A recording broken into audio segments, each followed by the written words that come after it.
Hello everyone, I am Harshita Rathore और मैं आप सभी का स्वागत करती हूँ हमारी यूट्यूब चैनल लर्निंग टुगेदर पे। आज की हमारी जो क्लास होगी वो रहने वाली है आपकी टीचिंग एप्टीट्यूड के ऊपर। ठीक है, आपके आरआरबी के जो एग्जाम्स हैं उनका भी वैकेंसी ऑलरेडी आ चुकी है। आई होप आपने नोटिफिकेशन जो है वो देख लिया होगा। तो आरआरबी के जो टीचिंग एप्टीट्यूड की क्लासेस है वो भी आपकी मैं ही करवाने वाली हूँ। ठीक है, आपका जो है ना उत्तराखंड का जो आपका लेक्चरार है उसकी क्लासेस ऑलरेडी आपकी चल रही है। आरआरबी में जो आपका टीचिंग एप्टीट्यूड है वो भी मैं ही कंप्लीट कवर करवाऊंगी, तो उसकी भी टेंशन लेने की आपको ज़रूरत नहीं है। ठीक है, क्लासेस भी आपकी टीचिंग एप्टीट्यूड की भी हिंदी इंग्लिश दोनों ही माध्यम में होगी और इसकी जो फ्री पीडीएफ है वो आपको हमारे टेलीग्राम चैनल पर मिल जाएगी। ठीक है, तो जो भी बच्चा अगर आरआरबी एग्जाम्स के लिए तैयारी कर रहा है उसको टीचिंग एप्टीट्यूड बहुत ही तगड़े तरीके से पढ़ना है, तो आप सभी लोग मेरी वीडियोज़ को जो है वो रेफर कर सकते हो। ठीक है, इसकी फ्री पीडीएफ भी आपको मिल जाएगी, तो आप उसको भी रेफर कर सकते हो। ओके, सो ठीक है, let's start the class.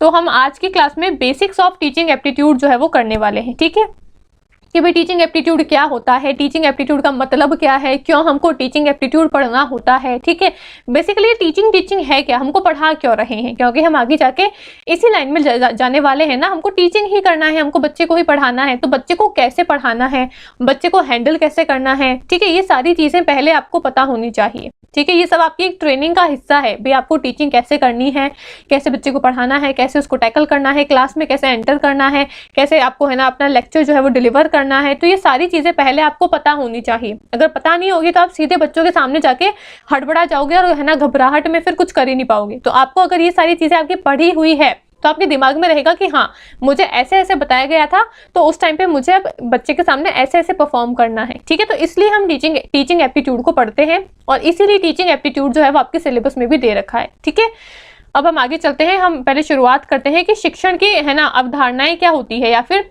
Teaching aptitude basically होता क्या है, उसका हम इंट्रोडक्शन देखते हैं। ठीक है, तो यहाँ पे इंट्रोडक्शन में क्या दे रखा है, इंट्रोडक्शन में दिया हुआ है कि शिक्षण दो या दो से अधिक व्यक्तियों के बीच एक संचार है जो विचारों से एक दूसरे को प्रभावित करते हैं और बातचीत की प्रक्रिया में कुछ सीखते हैं। ठीक है, टीचिंग क्या है, शिक्षण क्या है, दो या दो से अधिक व्यक्तियों के बीच में संचार ही तो है।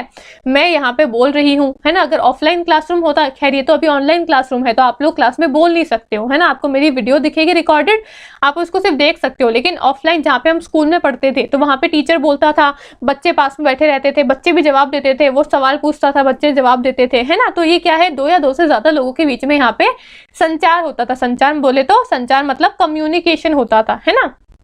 तो दो या दो से ज्यादा लोगों के बीच में जब कम्युनिकेशन होता है, या फिर इसकी अगर सिंपल डेफिनेशन में आपसे बताऊं तो ये होती है टीचर एंड स्टूडेंट के बीच में जो कम्युनिकेशन होता है, क्योंकि जो पढ़ा रहा है वो टीचर है, जो सुन रहा है वो स्टूडेंट है, जो पढ़ रहा है वो स्टूडेंट है। तो टीचर और स्टूडेंट के बीच में जो कम्युनिकेशन होता है वो भी किसके लिए, अपने एजुकेशनल गोल्स को अचीव करने के लिए। भाई हमारा कोई एजुकेशनल गोल है ना, हमारा कोई स्पोर्ट्स को लेकर तो गोल है नहीं, ठीक है, या फिर हमारा किसी और चीज को लेकर तो कोई गोल है नहीं। हम यहाँ पे एजुकेशन के सेक्टर में है तो हमारा एजुकेशनल गोल है, हमारा कोई जो भी उद्देश्य है वो एजुकेशन से जुड़ा हुआ है। तो टीचर का और स्टूडेंट का जो एजुकेशनल गोल है उसको पूरा करने के लिए टीचर और स्टूडेंट के बीच में जो कम्युनिकेशन होता है, जो संचार होता है, उसको ही हम शिक्षण कहते हैं। ठीक है, आई होप ये सिंपल से डेफिनेशन से आपको है ना क्लियर हो गया होगा कि टीचिंग बेसिकली होती क्या है, शिक्षण होता क्या है। ठीक है, तो यहाँ पे ये हिंदी में डेफिनेशन दे रखी है, आप इसको पढ़ सकते हो। ठीक है, शिक्षण एक ऐसी प्रक्रिया है जिसमें शिक्षार्थियों, शिक्षकों, पाठ्यक्रम और अन्य चरों को किसी पूर्व निर्धारित लक्ष्य को प्राप्त करने के लिए व्यवस्थित तरीके से है ना व्यवस्थित किया जाता है। हमारे कोई पूर्व निर्धारित लक्ष्य है, मेरा भी कोई लक्ष्य है कि मुझे बच्चे के है ना इस बार एग्जाम में 90+ उसके मार्क्स लेकर आने हैं, या फिर मुझे इस बार बच्चे के 95% जो है वो मेरी क्लास में से मेरे को लेकर आने हैं। आपका भी कुछ पूर्व निर्धारित लक्ष्य होगा कि भाई इस बार मेरे को मेरी क्लास में टॉप करना है। दोनों का कोई लक्ष्य है, उस लक्ष्य को है ना पाने के लिए, उस गोल को अचीव करने के लिए जो भी हम हमारे पाठ्यक्रम देखते हैं, जो भी हम हमारे सिलेबस मटेरियल वगैरह देखते हैं, उसको जो हम व्यवस्थित करते हैं और व्यवस्थित करने के बाद में फिर हम उसका उपयोग करते हैं। आप पढ़ते हो, मैं आपको पढ़ाती हूँ, यानी कि बच्चा पढ़ता है, टीचर उसको पढ़ाता है। तो ये सारी जो प्रक्रिया है यही आपकी शिक्षण कहलाती है, सिंपल सी भाषा में। ठीक है, आगे बढ़ते हैं। आगे क्या बोला है, यहाँ पे बोला है टीचिंग जो है शब्द वो डिराइव कैसे हुआ है, टू टीच से, जिसका मतलब होता है टू इंस्ट्रक्ट। यानी कि टीचिंग शब्द का जो है ना डेरिवेशन है, जो इसका है ना शुरुआत है या फिर जो इसका ये डिराइव हुआ है, ये डिराइव हुआ है शब्द टू टीच से, जिसका मतलब होता है टू इंस्ट्रक्ट, यानी कि इंस्ट्रक्शंस देना। ठीक है। आगे बोला है कि process in which one individual make something known to another individual. Teaching एक ऐसा प्रक्रिया है, एक ऐसा प्रोसेस है जहाँ पे एक व्यक्ति को जो कुछ आता है वो दूसरे व्यक्ति को वो सिखाने की कोशिश करता है। ठीक है, मुझे टीचिंग एप्टीट्यूड आता है, ये टॉपिक मेरे को आता है, तो मैं ये आपको सिखाने की कोशिश कर रही हूँ। अब ये आपको आ जाएगा तो कल को आप किसी स्टूडेंट को पढ़ाओगे तो फिर आप टीचर बन जाओगे, वो स्टूडेंट बन जाएगा।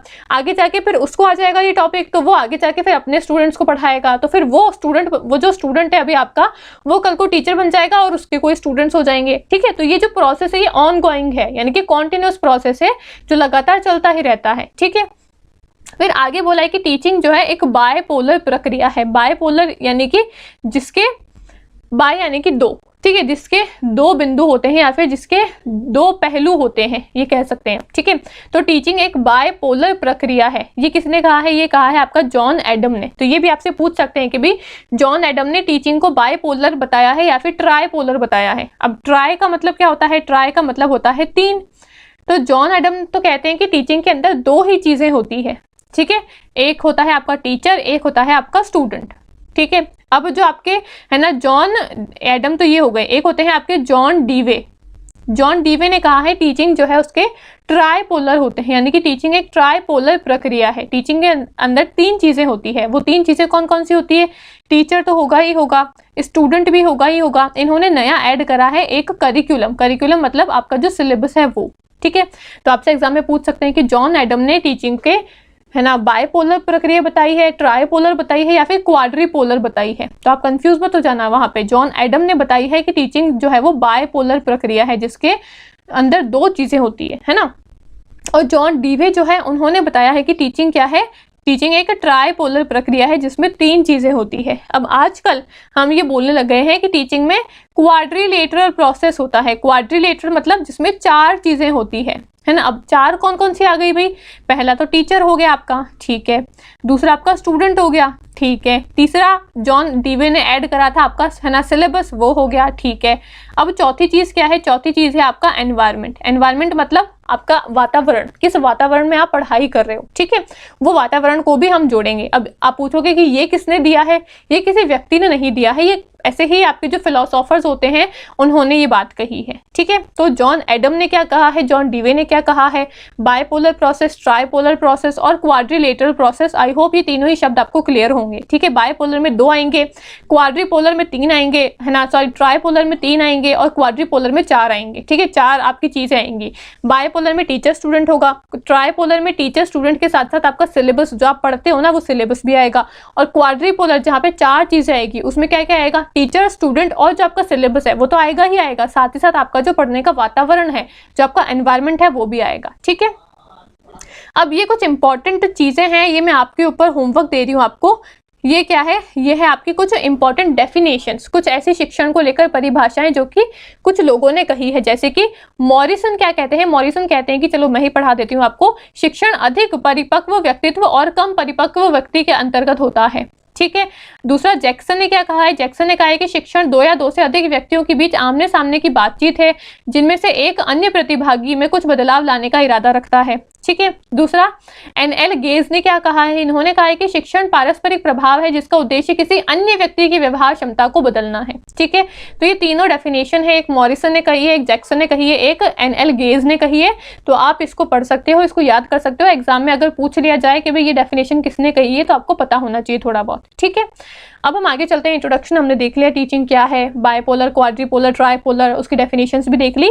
अब हम थोड़ा सा आगे बढ़ते हैं। ठीक है, आगे बोला है कि शिक्षण के 3 दृष्टिकोण के अनुसार है ना, शिक्षण को हमने 3 दृष्टिकोण के अनुसार परिभाषित किया गया है।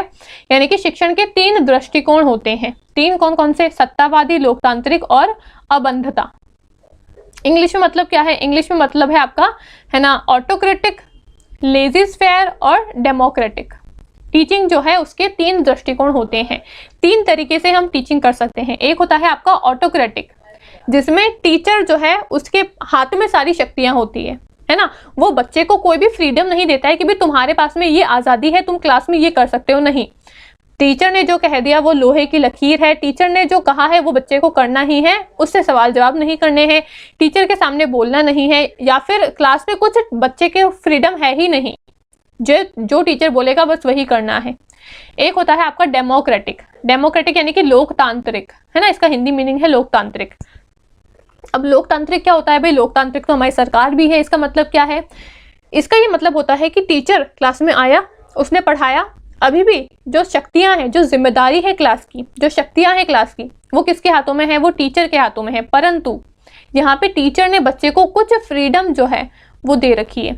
कुछ फ्रीडम जैसे कि मैं पढ़ा रही हूँ, पढ़ाने के बाद में मैंने आपको फ्रीडम दे रखी है कि ठीक है, ज़्यादा तो नहीं करना है आपको, लेकिन आप क्या कर सकते हो, आप थोड़ा बहुत जो मैं पढ़ा रही हूँ उससे जुड़ा हुआ अगर कुछ एक दो सवाल आपको नहीं समझ में आते तो वो आप सिर्फ मेरे से पूछ सकते हो। उसके अलावा आपको अपना मुंह हाथ पांव कुछ नहीं चलाना है, ठीक है। ये होता है डेमोक्रेटिक। एक होता है आपका लेजी स्फीयर। लेजी स्फीयर यानी कि आपको फुल फ्रीडम है। मैं पढ़ा रही हूँ, पढ़ाया हुआ आपको समझ में आता है तो बोलो मैडम समझ में आ रहा है, पढ़ाया हुआ समझ में नहीं आ रहा है तो मेरे से सवाल करो, चाहे जितने मर्जी सवाल करो।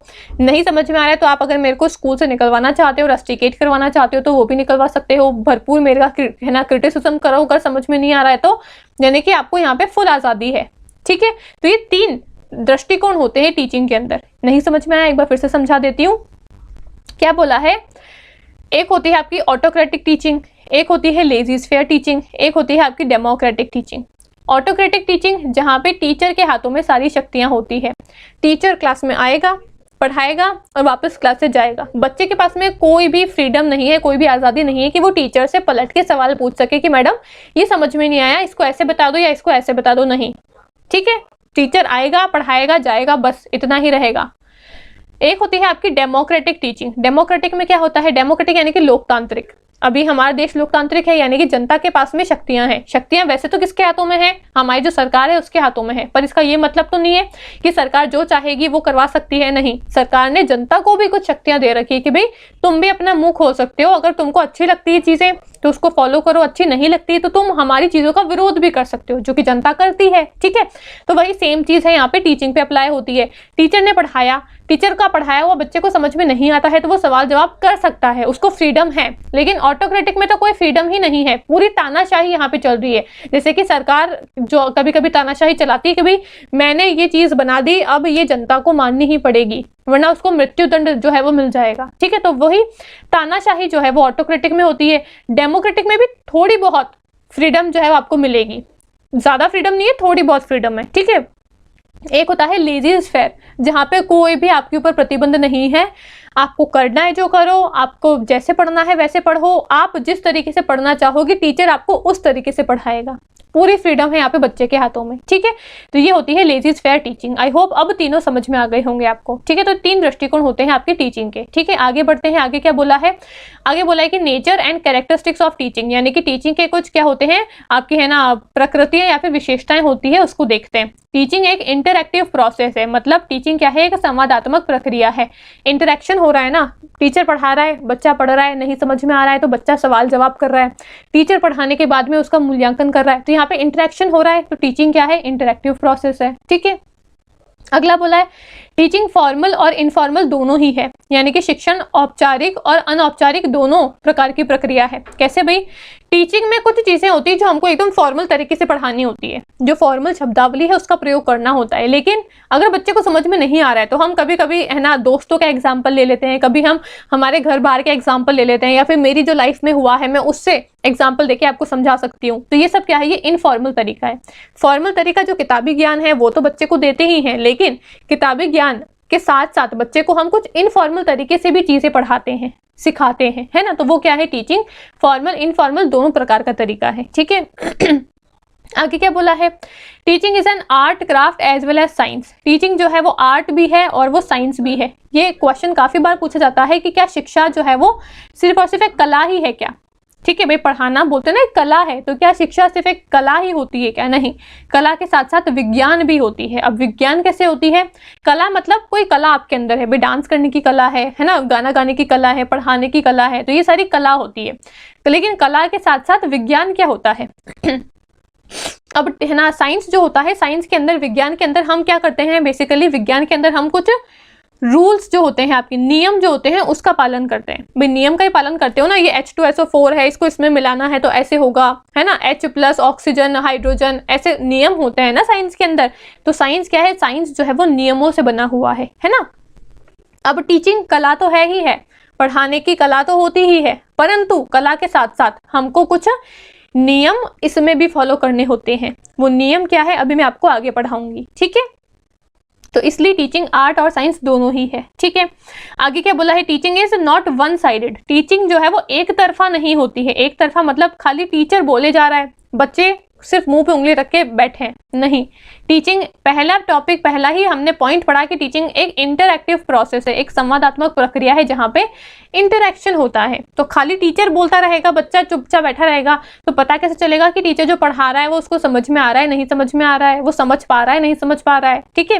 तो टीचिंग वन साइडेड नहीं होती है, टू साइडेड होती है, जहाँ पे टीचर भी सवाल जवाब कर सकता है बच्चे से, बच्चा भी सवाल जवाब कर सकता है टीचर से अगर उसको नहीं समझ में आता है तो, ठीक है। आगे क्या बोला है, teaching is not an independent activity. Teaching एक इंडिपेंडेंट एक्टिविटी नहीं है। टीचिंग डिपेंडेंट है, कैसे? टीचर बच्चे पे डिपेंडेंट है, बच्चा टीचर पे डिपेंडेंट है, ठीक है। आगे बोला है teaching is a planned activity. Teaching एक प्लान्ड एक्टिविटी है। टीचिंग के लिए हमको पहले से ही योजना बनानी पड़ती है, तो टीचिंग एक नियोजित गतिविधि है। अब योजना कैसे बनाएंगे भाई? योजना इस प्रकार बनाएंगे, अभी मैं आपकी क्लास ले रही हूँ, ठीक है। तो क्या क्लास लेते ही ऐसे मेरे को सुबह सपना आ गया होगा बच्चों की क्लास लेनी है और आ गई मैं लैपटॉप खोल के क्लास बनाने लग गई, ऐसा हुआ? नहीं।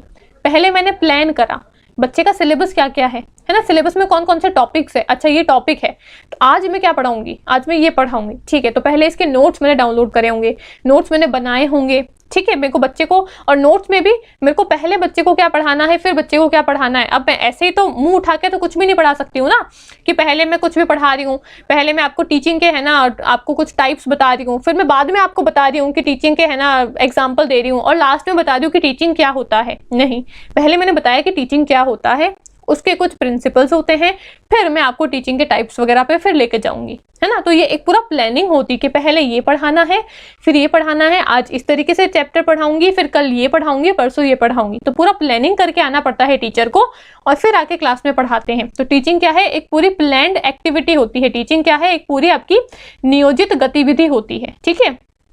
आगे क्या बोला है, नेक्स्ट पॉइंट बोला है, ये सब हम क्या पढ़ रहे हैं, ये हम पढ़ रहे हैं टीचिंग की विशेषताएं, कि भाई टीचिंग की क्या क्या कैरेक्टरिस्टिक्स, क्या क्या विशेषताएं होती है ना। अगला बोला है teaching is diagnostic and remedial. Diagnostic and remedial का मतलब शिक्षण नैदानिक और औपचार है ना, औपचारात्मक है। नैदानिक और औपचारात्मक यानी कि टीचिंग डायग्नोस्टिक, डायग्नोस्टिक यानी कि डायग्नोस करना। आपने डॉक्टर के पास में गए होंगे तो बोला होगा ना कि भाई पेट में दुख रहा है, तो उसने बोला होगा ठीक है जाके डायग्नोस करवा के आओ। डायग्नोस यानी कि आपकी समस्या का पता चलेगा कि भाई प्रॉब्लम क्या है, पेट में दुख रहा है तो क्यों दुख रहा है, क्या बीमारी है आपको, वो प्रॉब्लम के बारे में पता चलेगा ना।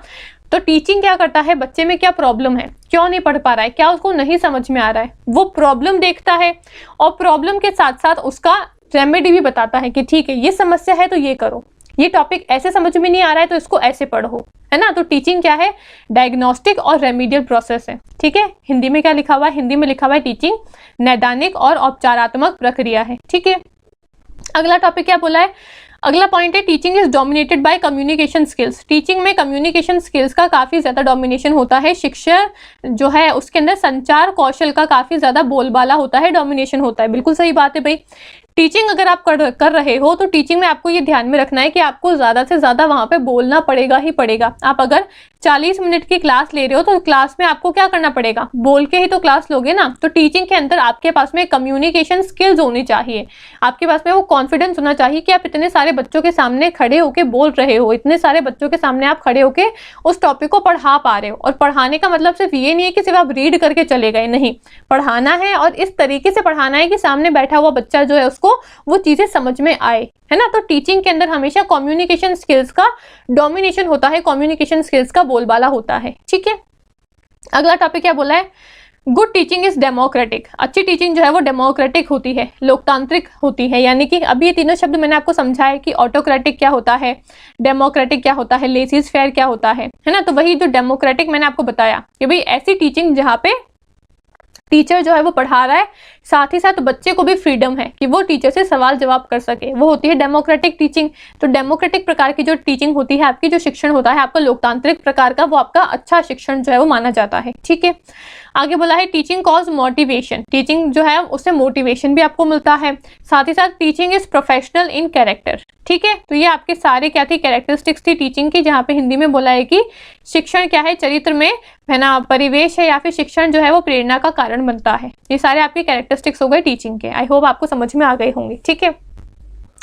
अब हम आगे बढ़ते हैं। नेक्स्ट टॉपिक आता है हमारा प्रिंसिपल्स ऑफ टीचिंग, यानी कि शिक्षण के कुछ सिद्धांत होते हैं। अब मैंने आपको बताया था ना इस टॉपिक पे, थर्ड पॉइंट पे मैंने आपको बताया था कि टीचिंग जो है वो आर्ट भी है और टीचिंग जो है वो साइंस भी है, यानी कि टीचिंग जो है वो आपकी कला भी है और विज्ञान भी है। तो कला तो मैंने आपको बता दिया, भाई पढ़ाने की कला होती है ना, डांस करने की कला होती है, गाना गाने की कला होती है, लेकिन कला के साथ साथ साइंस कैसे है, वो विज्ञान कैसे है।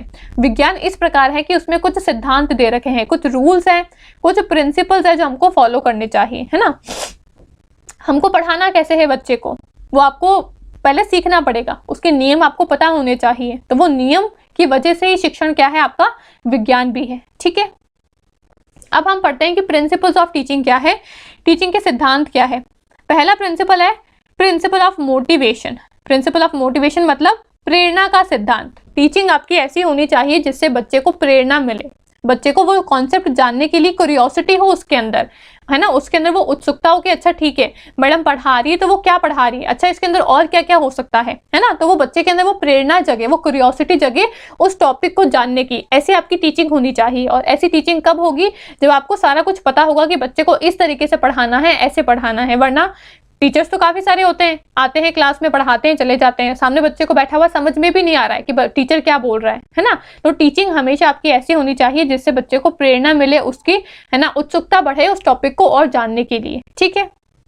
नेक्स्ट पॉइंट क्या बोला है, प्रिंसिपल ऑफ एक्टिविटी। टीचिंग के अंदर आपकी है ना प्रिंसिपल ऑफ एक्टिविटी होनी चाहिए, यानी कि गतिविधि का सिद्धांत जो है वो आपकी टीचिंग के अंदर होना चाहिए। इसका क्या मतलब है, इसका ये मतलब है कि गतिविधि के सिद्धांत को हम बोल सकते हैं करके सीखना, यानी कि लर्निंग बाय डूइंग। आप जो टीचर है उसको ऐसा नहीं है कि सब कुछ क्लास में आया, टीचर किताब खोली, एक एक लाइन जो है बच्चे को पढ़ के समझा दिया और क्लास में से फिर चला गया। नहीं, टीचिंग जो है वो लर्निंग बाय डूइंग होनी चाहिए। आप कुछ चीजें बच्चों के लिए ऊपर छोड़ के जाओ, जैसे मैंने अभी आपको वहां पे स्टार्टिंग के अंदर कुछ परिभाषाएं बताई, तो मैंने आपको बोला कि ये आपका होमवर्क है, ये आपको खुद को घर से पढ़नी है और समझनी है ना। मैं आपको कोई क्वेश्चन सॉल्व करवाती हूँ तो मैं वहां पे भी बच्चे से है ना क्वेश्चन के अंदर ही क्वेश्चन पूछती रहती हूँ और पूछती हूँ कि ये आपका होमवर्क क्वेश्चन है, आपको मेरे को कमेंट करके इसका आंसर देना है। क्यों पूछती हूँ, इसलिए पूछती हूँ ताकि आप खुद से, अगर वो आपको आंसर नहीं आता है तो आप जाओगे गूगल पे सर्च करोगे और फिर खुद से उस चीज के बारे में पता करोगे। तो लर्निंग बाय डूइंग आपकी टीचिंग होनी चाहिए। सब कुछ आपको बच्चे को थाली के अंदर परोस के नहीं देना है। आपको जो चीजें बच्चे को नहीं पता है वो पढ़ानी तो है ही, लेकिन कुछ चीजें आपको बच्चे के ऊपर भी छोड़ देनी है कि भाई ये चीजें आपको खुद से करनी है, ताकि जो चीज वो खुद से करके सीखेगा वो उसके आगे काम में आएगी, है ना। तो टीचिंग के अंदर आपका गतिविधि का सिद्धांत यानी कि लर्निंग बाय डूइंग, करके सीखने का सिद्धांत जो है वो होना चाहिए, ठीक है। बनी बनाई टीचिंग आपको बच्चे को नहीं दे देनी है, ठीक है। अगला टॉपिक क्या बोला है, अगला सिद्धांत आता है आपका principle of interest. Principle of interest यानी कि रुचि का सिद्धांत। आपका टीचिंग जो है, आपका शिक्षण जो है वो इस प्रकार का होना चाहिए कि बच्चे की रुचि जो है उस टॉपिक में बनी रहे, बच्चे का इंटरेस्ट जो है उस टॉपिक में बना रहे। अब कुछ ऐसे टीचर्स होते हैं जो खड़े होकर पढ़ा रहे हैं और इतने मतलब मगन हो गए हैं पढ़ाने में कि उनको टाइमिंग का ही पता नहीं चल रहा है कि कब 1 घंटा हो गया, कब 1.5 घंटा हो गया, और बच्चों को भी इतना मजा आ रहा है उस टॉपिक के अंदर कि वो टीचर को बोल रहे हैं कि मैम आप नेक्स्ट पीरियड भी आप ही ले लो, है ना। तो आपकी टीचिंग हमेशा ऐसी होनी चाहिए जिससे बच्चे के अंदर टॉपिक को पढ़ने का इंटरेस्ट जो है वो बना रहे, ठीक है। तो रुचि का सिद्धांत आपके शिक्षण में होना चाहिए। आगे बोला है principle of linking with life. शिक्षण जो है वो आपके जीवन से जुड़ा हुआ सिद्धांत जो है ये होना चाहिए। आपके शिक्षण के अंदर जीवन से जुड़ा हुआ सिद्धांत जो है वो होना चाहिए। जीवन से जुड़ा हुआ सिद्धांत का मतलब क्या है, टीचिंग जो है वो आपकी लाइफ लिंकिंग होनी चाहिए। लाइफ लिंकिंग यानी कि जो किताब में लिखी हुई बातें हैं वो तो बच्चे को पढ़ानी ही है भाई, वो जो थ्योरी लिखी हुई है वो तो टीचर को पढ़ानी ही है, लेकिन उसके साथ साथ वो कुछ चीजें बच्चे को अपनी लाइफ का जो अनुभव है वो दे। बच्चे की लाइफ में जुड़ी हुई जो भी चीजें हो रखी है उससे रिलेट करके बच्चे को पढ़ाए, लाइफ से जोड़ के, लाइफ से लिंक करके चीजें को पढ़ाएगा तो बच्चे को वो ज्यादा जल्दी तरीके से वो कनेक्ट कर पाएगा फिर चीजों से, है ना। तो टीचिंग हमेशा आपकी कैसी होनी चाहिए, लाइफ लिंकिंग होनी चाहिए, ठीक है। सिर्फ आपको किताबी बातें नहीं देनी है, लेकिन किताबी बातों के साथ साथ आपको उसको जीवन का ज्ञान भी देना है। तो वो कैसे दोगे, उसको जीवन से जोड़ के दोगे, ठीक है। 5th पॉइंट क्या बोला है, 5वां प्रिंसिपल आता है आपका प्रिंसिपल ऑफ डेफिनेट एम्स, यानी कि निश्चित उद्देश्य का सिद्धांत। अब ये सिद्धांत क्या कहता है, ये सिद्धांत आपका कहता है, ये प्रिंसिपल कहता है कि आपका शिक्षण जो है, आपकी टीचिंग जो है, उसमें कुछ ना कुछ डेफिनेट एम्स होने चाहिए, उसमें कुछ ना कुछ निश्चित है ना उद्देश्य होने चाहिए। मैं पढ़ा रही हूँ तो मेरे पढ़ाने का कुछ ना कुछ उद्देश्य होगा। बिना उद्देश्य के मैं पढ़ाऊंगी तो मैं आऊंगी कुछ भी पढ़ा के चले जाऊंगी, बच्चे को कुछ समझ में भी नहीं आएगा, है ना। तो हमेशा आपको पढ़ाने का कुछ ना कुछ आपका उद्देश्य होना चाहिए कि भाई आज की क्लास में पढ़ा रही हूँ तो पढ़ाने का उद्देश्य क्या है। उद्देश्य ये है कि आज का टॉपिक बच्चे को ढंग से समझ में आ जाए, कल जो मैं इससे जुड़े हुए सवाल कराऊं तो उसका एक भी क्वेश्चन गलत ना हो, ठीक है। तो इसलिए ये कहा गया है सिद्धांत में कि है ना आपका निश्चित उद्देश्य के सिद्धांत आपकी शिक्षण के अंदर होने चाहिए। आपकी शिक्षण जो है वो हमेशा ऐसा होना चाहिए जिसके अंदर कुछ ना कुछ उद्देश्य होने चाहिए, कुछ ना कुछ डेफिनेट एम्स होने चाहिए, ठीक है। अगला प्रिंसिपल क्या बोला है? Principle of recognising individual differences, व्यक्तिगत अंतर को पहचानने का सिद्धांत होना चाहिए। अब शिक्षण जो है वो ऐसा नहीं होना चाहिए कि क्लास में अगर 50 बच्चे बैठे हैं तो 50 को एक ही तरीके से पढ़ा रहे हैं। नहीं भाई, 50 बच्चे हैं तो हो सकता है कुछ बच्चे हैं वो बहुत जल्दी से चीज़ों को समझ जाते हैं, कुछ बच्चे हैं जिनको समझने में टाइम लगता है, कुछ बच्चे हैं जिनका बेसिक क्लियर नहीं है, तो पहले उनका नींव जो है वो हमको क्लियर करनी पड़ेगी, पहले जो उनका फाउंडेशन है वो हमको क्लियर करना पड़ेगा। तो हम 50 को एक तरीके से तो नहीं पढ़ा सकते हैं ना। तो यही बोला है यहाँ पे, क्या बोला है? व्यक्तिगत अंतर को पहचानना है, कौन बच्चा कैसा है, कौन अगर बहुत ज्यादा एक्स्ट्रा ऑर्डिनरी है, इंटेलिजेंट है, तो उसको उसके अकॉर्डिंग पढ़ाना है। सभी बच्चों को अगर आप एक रफ्तार से पढ़ाओगे तो जो बच्चा वीक है, वीक यानी कि जिसको थोड़ा देरी से समझ में आता है, वो चीजों को पकड़ नहीं पाएगा, है ना, बाकी बच्चे उससे आगे चले जाएंगे। या फिर अगर टीचर जो है वो बहुत ही धीरे धीरे पढ़ाएगा तो जो आपका इंटेलिजेंट बच्चा है, जिसको चीजें एक ही बार में समझ में आ जाती है, उसका टाइम वेस्ट होगा। तो ऐसे भी नहीं करना है कि टीचिंग आपको बहुत ही धीरे धीरे एक ही टॉपिक को 5 बार पढ़ा रहे हो, ताकि वो जो अच्छा बच्चा है जिसको एक ही बार में चीजें समझ में आ रही है उसका टाइम वेस्ट हो। और ऐसे भी नहीं करना है कि आप चीजों को सिर्फ एक बार बोल रहे हो और ये सोचो कि एक बार में पढ़ाने से ही बच्चे को समझ में आ जाए। नहीं, ताकि जो पीछे वाले बच्चे हैं जिनको थोड़ा कम समझ में आता है, थोड़ा धीरे से समझ में आता है, वो आपको है ना साथ के साथ आपके वो ग्रैब कर सके चीजों को, ठीक है। तो शिक्षण आपका हमेशा ऐसा होना चाहिए जहाँ पे व्यक्तिगत अंतर को पहचानना है, कौन बच्चा कैसा है, जो इंटेलिजेंट है उसको उसके अकॉर्डिंग पढ़ाना है, जो थोड़ा सा वीक लगता है कि भाई इसको पढ़ने में थोड़ी सी समस्या आती है तो उसको उसके अकॉर्डिंग पढ़ाना है, ठीक है। ये सिद्धांत आपको कहलाता है principle of recognising individual differences. Okay, next principle क्या बोला है? प्रिंसिपल ऑफ सिलेक्शन यानी कि चयन का सिद्धांत। अब चयन का सिद्धांत क्या कहता है?